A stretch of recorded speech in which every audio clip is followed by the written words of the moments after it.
Ini adalah film 10 tahun sebelumnya. Penyakit menular. Saat ini banyak yang membicarakannya. Dulu nonton film ini sangat biasa. Sekarang nonton film ini terjadi di sekitar kita. Komentar seperti ini sebenarnya sangat betul. Sumber virus penyakit berasal dari seekor kelelawar yang tertidur. Ia dibangunkan oleh para pekerja yang menebang pohon. Ia telah memakan pisang yang membusuk, terbang ke kandang babi terdekat. Seekor babi memakan kotorannya. Dan 2 hari kemudian dia dibawa ke restoran. Kepala koki sedang menyiapkan bahan-bahan, tapi dipanggil oleh anak buahnya. Setelah sederhana membersihkan tangannya, dia pergi ke aula. Kelly memberikan pujian atas masakannya, dan meminta untuk menjabat tangannya dan berfoto. Setelah makan penuh, Kelly pergi ke ruang catur. Pria Jepang di sebelahnya berkata padanya, jika ditiup seperti ini akan lebih beruntung. Sehingga dia pun melakukannya. Dia berdiri dan ingin pergi, namun ponselnya tertinggal di bar. Wanita Finlandia mengangkat teleponnya dan memanggilnya. Ketika pelayan kasino membersihkan meja, dia mengambil cangkir yang digunakan oleh Kelly. Pelayan kembali ke Hong Kong dengan kapal setelah bekerja. Dia sudah mulai merasa sedikit lemah. Saat masuk lift dia terus batuk. Pacarnya menyarankannya untuk pergi ke dokter. Dia merasa pusing saat di jalan. Saat menyeberang jalan dia ditabrak oleh mobil. Wanita Finlandia itu sedang dalam rapat perusahaan. Dia merasa tubuhnya sangat sakit. Setelah meletakkan folder yang dipegangnya, dia izin sakit dan pergi ke hotel bosnya.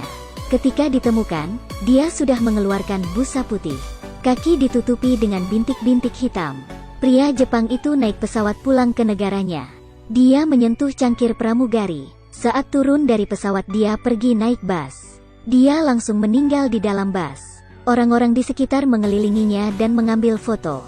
Kelly pulang rumah dan memeluk anaknya secara langsung. Keesokan harinya ia diberitahu oleh sekolah. Suhu anaknya setinggi 38 derajat. Semua orang yang dia dekati telah meninggal semua. Kesadaran sendiri juga secara bertahap menjadi kabur. Dia jatuh ke lantai dan mengeluarkan busa putih. Setelah penyelamatan dari dokter, masih saja tidak berhasil. Dokter berniat membedah tubuh Kelly untuk mencari tahu alasannya. Paulus masih dalam kesedihan kehilangan istrinya. Namun teleponnya menerima kabar buruk dari rumah. Pada akhirnya, anaknya juga tidak bisa selamat. Pacar pelayan memutuskan untuk membawa abunya kembali ke kampung halaman. Ketika bus tiba di Guangdong, dia ditemukan meninggal oleh orang lain. Mulai saat ini, semuanya akhirnya menyadari pentingnya masker. Di garis depan selalu para staf medis. Mereka mengenakan seragam lengkap dan masuk memeriksa di tempat isolasi.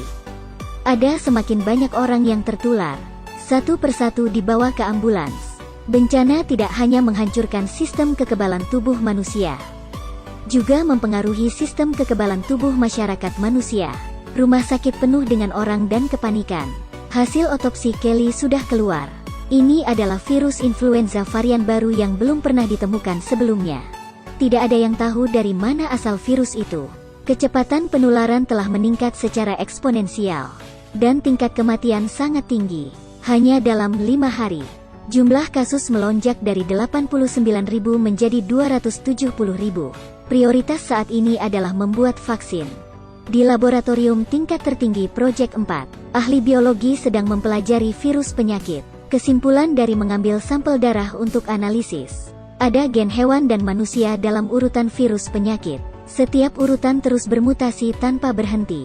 Yang paling menakutkan adalah ia dapat ditularkan melalui permukaan tubuh. Dan kesulitan penelitian vaksin di luar ekspektasi semua orang. Ada orang yang terpikir, semua orang yang berinteraksi dengan Paulus telah meninggal. Dan dia adalah orang yang telah terpapar virus untuk waktu yang paling lama. Tentu saja tubuhnya memiliki antibodi. Ahli biologi telah menemukan terobosan di sini. Benar saja, Paulus memiliki protein khusus dalam tubuhnya. Ia mampu melawan mutasi virus penyakit. Mereka mencoba berkali-kali untuk melakukan eksperimen pada tubuh yang terinfeksi virus.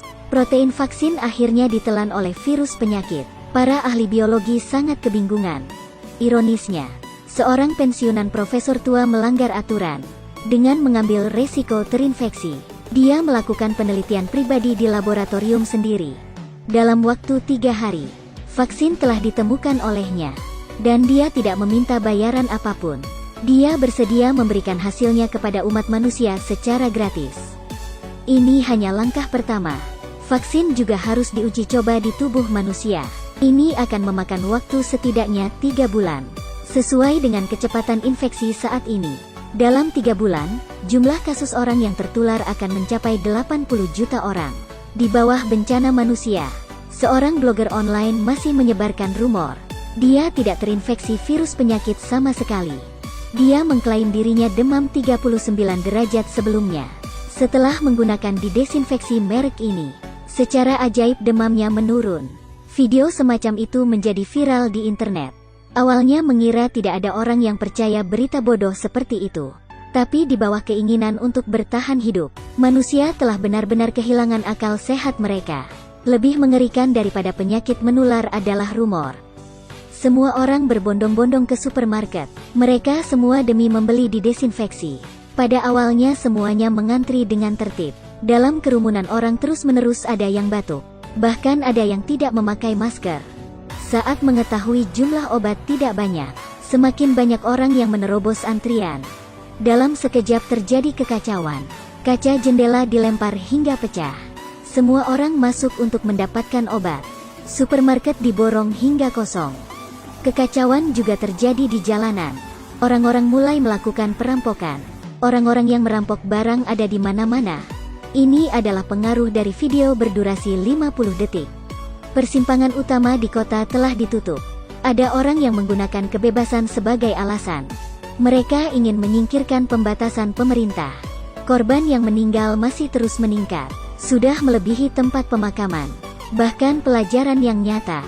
Masih ada orang yang menyebarkan berita seperti ini. Jalan-jalan dipenuhi dengan sampah. Kantor, museum, dan gym semuanya kosong. Pada hari ke-26, hampir 580 juta orang telah tertular di seluruh dunia. Ini setara dengan setiap 12 orang ada 1 orang yang terinfeksi. Hingga saat ini, pemerintah belum merespons. Setelah percobaan ke-57 pada hari ke-29, vaksin akhirnya memiliki respon antibodi pada monyet. Tapi ini harus menunggu hasil setelah 24 jam. Setiap detik sekarang mewakili banyak kehidupan. Para peneliti tidak bisa menunggu waktu reaksi. Dia langsung bereksperimen pada diri sendiri.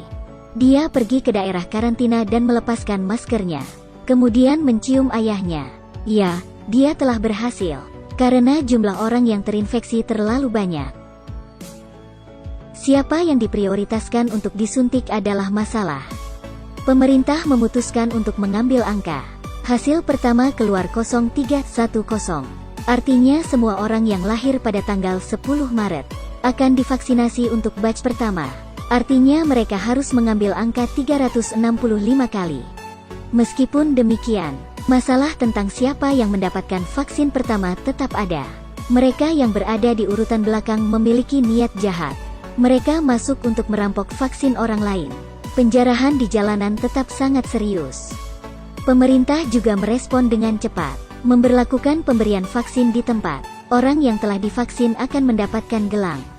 135 hari setelah wabah penyakit, orang-orang divaksinasi dengan tertib. Hidup telah kembali tenang. Mereka tidak lagi takut virus penyakit, karena pertempuran ini dimenangkan oleh manusia. Akhir dari film ini, para peneliti mengambil semua sampel virus penyakit, disegel secara permanen dalam lemari es. Vaksin dalam film berjalan dengan baik. Penyebaran virus penyakit berhasil terkendali. Ini adalah akhir yang sempurna. Tapi pada kenyataannya, berapa banyak orang yang masih mengalami penyakit? Jika ditonton dahulu, ini adalah film bencana yang sangat sederhana. Jika ditonton sekarang, semuanya terjadi dalam kenyataan.